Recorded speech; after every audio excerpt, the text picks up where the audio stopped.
Hola, ¿cómo estás, YouTube? This is Mackenzie, and I know it's been a bit. I've been busy with the car accident, the car accident situation. I've been having to help somebody, so yes, I'm finally doing it, making that pickling recipe that I told you was working really good. I've done this recipe 5 or 6 times. I'm very comfortable and confident with it.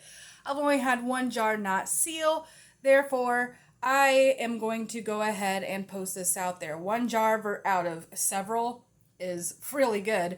And not only that, we stuck them in the fridge and ate them right away, and they were delicious. So let's get on with it. So check out how many cucumbers I've got to pickle. Yes. On top of that, I'm being loaded down with maters. Okay.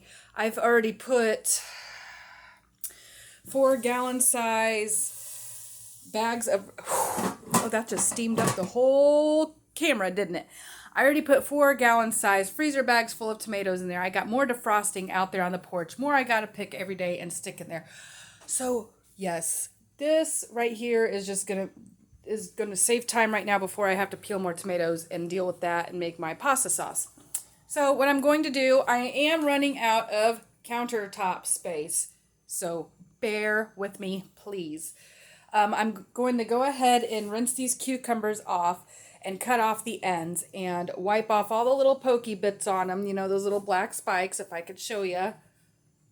Yeah, I wipe most of them off in the garden, but sometimes they're still on there. And I'm just going to go ahead and run my hands over them again and rub them off. So I will be back.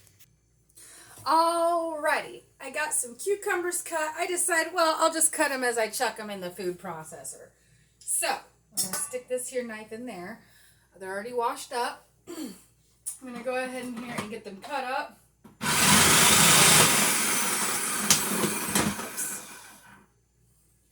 See, if I would have done this by hand, it would take a lot longer. Oops, this one needs sliced in half. It'll fit down there. Okay. Now where'd that thing go? Oh, the pusher thingy. Okay.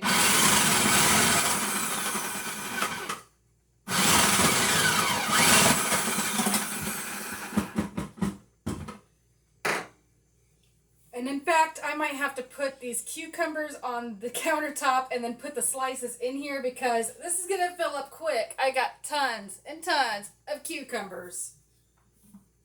Oh, that one's a little bit fatty too. Let's see if I can make her go though. Not having it. Alright. Fine. These are the Japanese cucumbers, the Jabashima Shirazu, blah, blah, blah, blah, blah. And they actually do work great for pickling because they have little gel and very small seeds in there. So they are a great, bigger variety you could grow if you want to pickle with those too.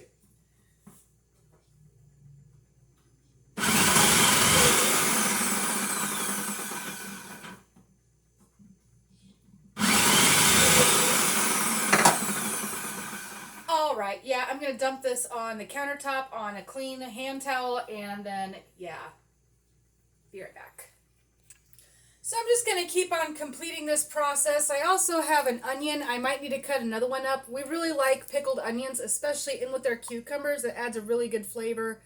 And pickled onions are really tasty on their own and on your sandwiches and everywhere else you put pickles. So yeah, I'll be back with the next step after I get all of these chopped up.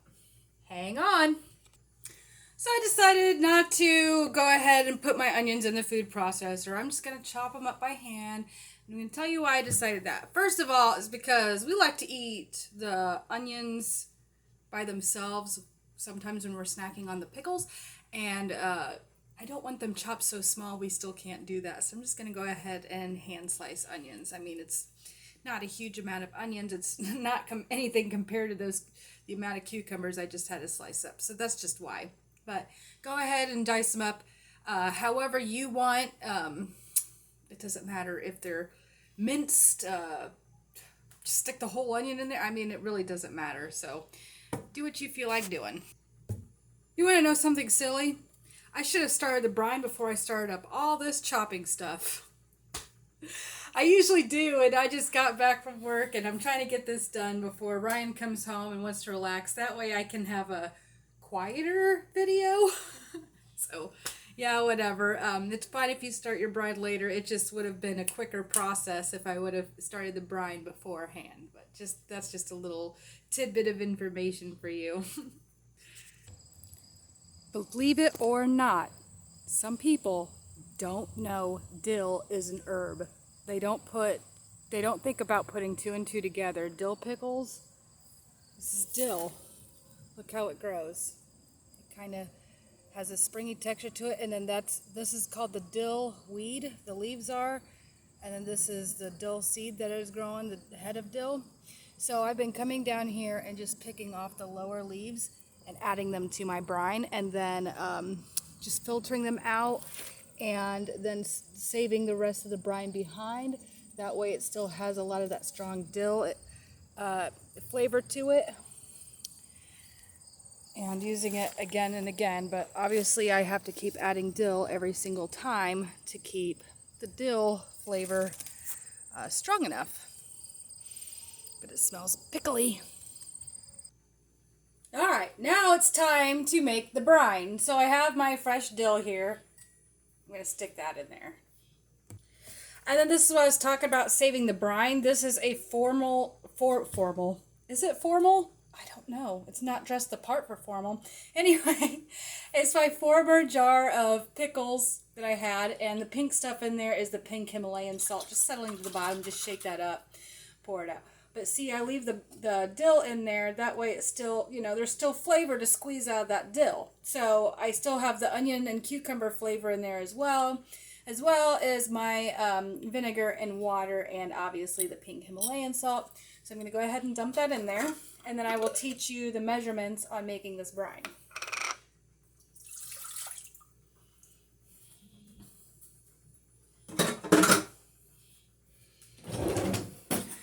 You're going to need a 1 cup, or it doesn't even have to be a 1 cup. The ratio is basically 1 to 1 of vinegar, white vinegar, or you could use apple cider vinegar if you're making bread and butter pickles.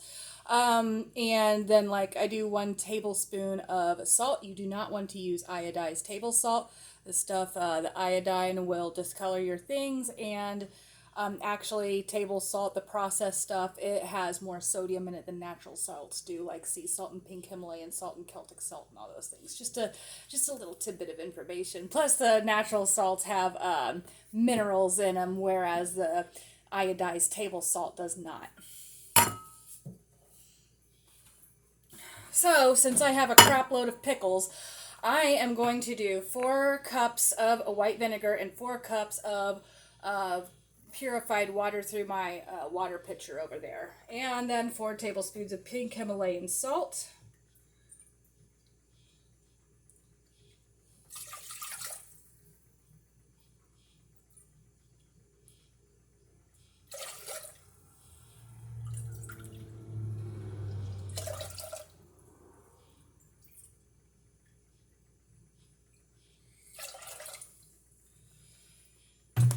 I'm going to go ahead and go with a 6 ratio, just because if you look down in here, that's half of the brine that I'm supposed to make for all of this. And I hate to say that number of what, the 6, yeah.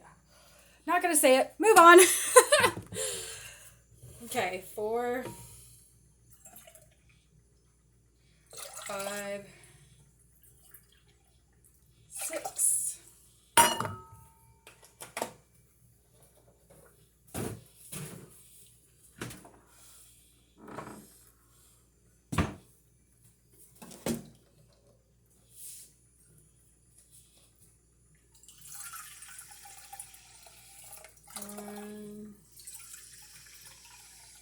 Two, 3, 4, 5.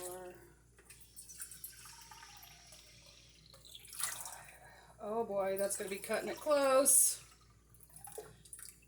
Oh, I think I'm going to get a second pan out and split this up. I should have went with a 5-5-5 ratio.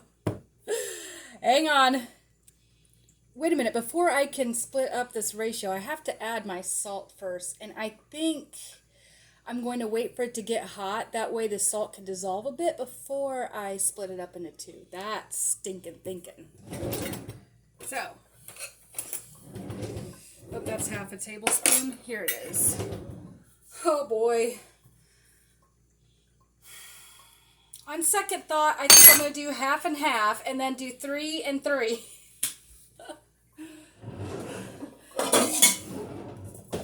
Okay.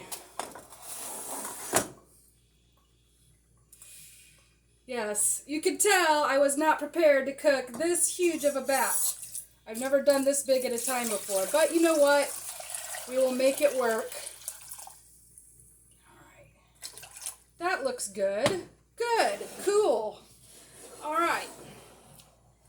So now I got dill in here, dill in there. So now I have obviously water and white vinegar in both my pans. Now I have to do 3 and 3 of the salt.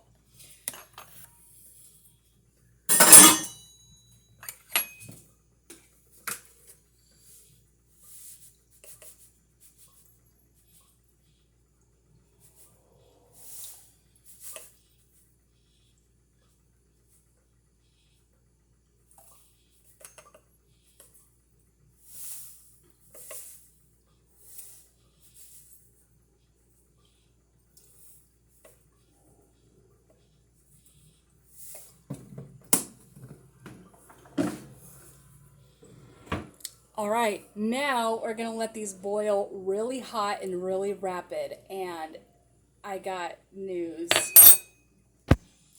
It's because guess what? This recipe is not canning approved. Okay, I am not processing it in a water bath canner. I'm not processing it in a pressure canner. I am not gonna process it at all. I am just gonna put the hot brine in the jars, put the lids on really tight, leave like next to no headspace, turn them upside down, and let them cool off that way. And let me tell you what, those are the crispest pickles ever. And they still kind of have that natural cucumber taste to them that we really prefer over store-bought pickles. So we're trying to make as many pickles as we can so we don't have to buy the store-bought pickles because they're just not as good, honestly. So let's get this stuff boiling really rapidly, and we'll start chucking the rest of this recipe together. All right, see you back in a second. So this time I'm going to be smart. This time, instead, and like last time, like earlier when I chopped everything up before I started the brine, right? I'm going to go ahead and pack up my jars. That way I need to... Can I speak today? That way I can see if I need any more jars or not. And I'll show you what they look like afterwards. Put as many onions in there as you want.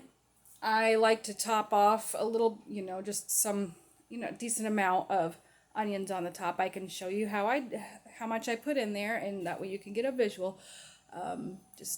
Play around with your recipe a bit as far as your seasonings go. Now the salt, vinegar, and water, that's got to stay in order to keep the acidity level right, so you don't get botulism or whatever. You want some sort of safety to your food.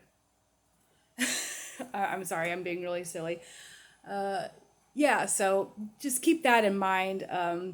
If the jar seal, the acidity's right in there, you're not going to have any bad food. So I'll see you back in a bit.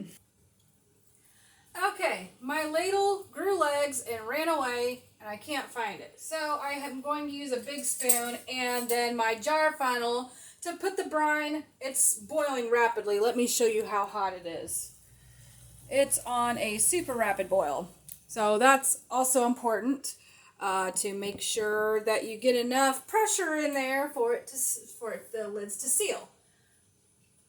And I am going to leave like next to no headspace in there. And the headspace, if you don't know what that is, it's the gap of the air at the top between the liquid or your food, which should be but sometimes you get more liquid in there than you do your actual product. And then the top of the ring. So like 1 inch headspace would be to like the end here, and then so on and so forth.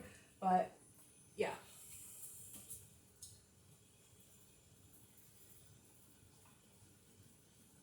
So I'm going to scoot these jars as close as I can to the pans here. That way it's easier to fill and I make less of a mess.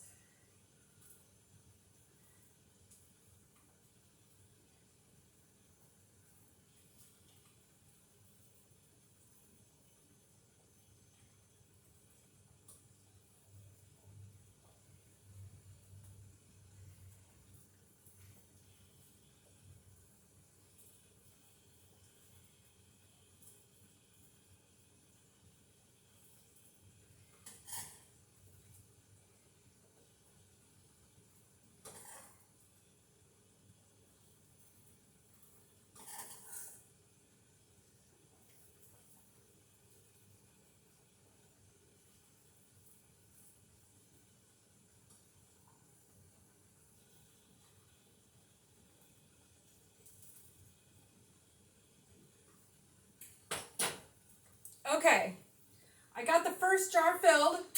Now I'm going to take a chopstick. You could use a butter knife if you want to, although I don't recommend that because you could scratch your glass and then that's potential crack for it in the future and it could break. So use something plastic or wooden, and I like these chopsticks. And then I'm going to push them around and get the air bubbles out. That's still very important even though, you know, this isn't a safe recipe. So...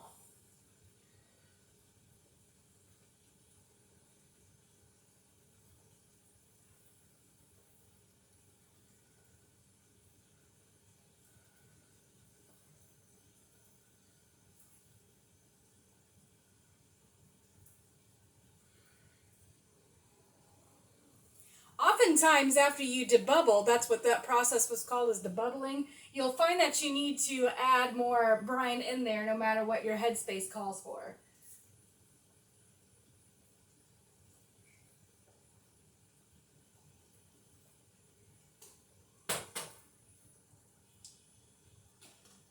So now I'm going to put the lid on, and instead of just fingertip tight, I'm going to go ahead and crank that on a little bit harder.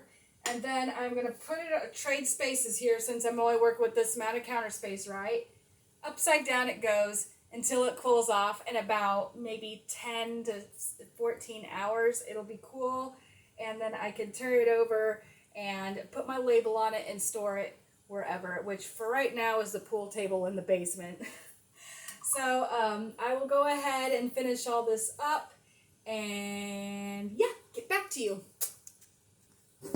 You know what I forgot to do was wipe the rim with white vinegar. So I went ahead and opened that jar back up and wiped the rim with a quarter sheet paper towel. I dipped it in my white vinegar container here that I just got sitting on the counter for that reason, and put it back on and turned it over. So thought you caught me. I caught me too. Well, I suppose I'm going to have to make a little bit more wine. I got this here jar. I can point to it, this here one. I was just going to stick one of these plastic ball lids on it and stick it in the fridge for refrigerator pickles. And then I have one more quart to do, so I'll probably mix up a 2-to-2 ratio of brine and stick it in there. But right now, I've got to get this vinegar out of the kitchen. My eyes are kind of burning from it. So I will continue on with that project here, probably about a half hour. We'll let it clear up a little bit. But trust me, this is delicious, and don't knock it till you try it. This is the way you make refrigerator pickles, if you've ever heard of that, quick pickles. And you just take it a step further and you can seal your jar. So I just want to thank you for stopping by and checking out my video. We can agree to disagree if it's a safe process or not. I mean, we're not sick, we're not dying, and it's staying fresh in my jars. So they've been using this recipe for a long time too. I saw it on 2 or 3 other people's YouTube channels and it was working out for them, so I decided to give it a go. So I just wanted to tell you that, and I love you, and so does Jesus. God bless.